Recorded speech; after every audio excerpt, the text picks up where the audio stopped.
The world's 5 largest waterfalls, their size, their flow, their raw power. Number 5. Niagara Falls. Height about 51 meters. Flow around 2,400 cubic meters per second. Number 4. Iguazu Falls. A vast multi-tiered curtain nearly 2,700 meters wide. Flow roughly 1,500 cubic meters per second. Number 3. Victoria Falls. Height around 108 meters, width about 1,700 meters, flow near 1,100 cubic meters per second. We measure waterfall power by 2 things: the drop and the flow cubic meters per second multiplied by gravity. Number 2. Inga Falls on the Congo. Cataclysmic flow often measured in the tens of thousands of cubic meters per second.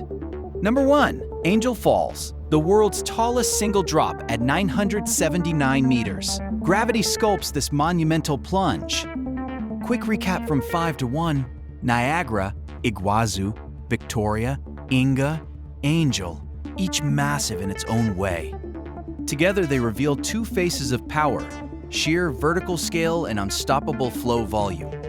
Aerial sweeps, slow motion detail, and data overlays bring scale and flow into sharp focus. If this moved you, follow for more cinematic dives into Earth's greatest forces. Thank you for watching. Respect and protect these natural giants and their power.